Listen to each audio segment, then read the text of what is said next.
Yan, mag-share lang tayo sa video na to. Yan, may napansin ako dito kasi naglilik. Naglilik yung mismong oil.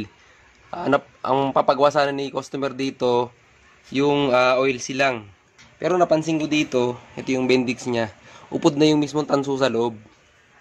Yan, upod na yung tanso sa loob. Kaya minsan, pag umaandar to, nagugulat na lang daw siya namamatay. Kasi ang nangyayari doon, naglalak yung mga yung mismong mga roller. Yung mga roller.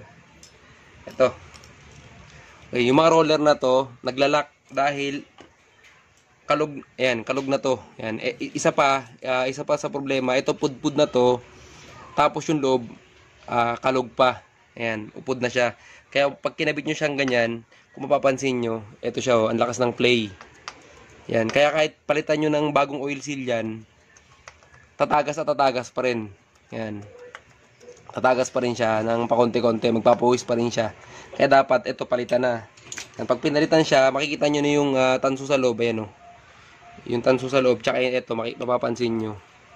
Ito malalalim yung mga butas-butas na yon. Ito naman, mababaw na. Ayan, makikita nyo. Yan, yun yung reason kaya tumatagas din. Kaya ito, mapapansin nyo pag kinabit ko itong isa, surplus na to, use na, pero pag sinalpak siya, masikip. Ayan, masikip siya. Okay. Tsaka ito, yan, yung sukat nito, pag sinukat nyo to, pag kinaliper nyo to, yan, kaliper nyo to, tapos ililipat nyo sa kabila, ito, lawlaw na siya, yan o. May play na to, pag kinabit nyo, kasi, naupod na.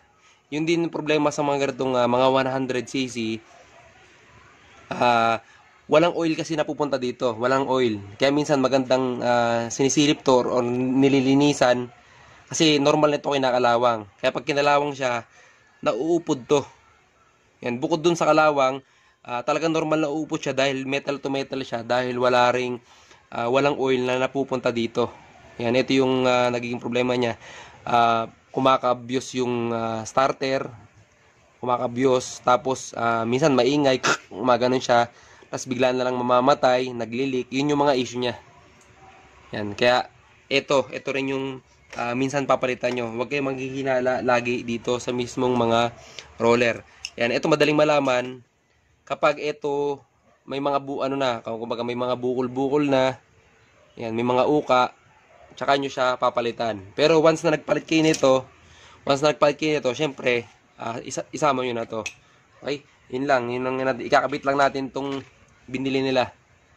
Ayan. Bagong roller. Check natin yung bagong roller. Kung check natin. Okay. Ayan, kung mapapansin nyo, ito, lawlaw din yung yung luma, yung bago, sakto, masikip yung bago, tas yung luma. Yan, lawlaw talaga yan, oh. Yan, yun yung nagiging reason kung bakit kumakabis yung starter, biglang umiingay, kumagano siya, hihinto yung makina, umaandar kayo, humihinto.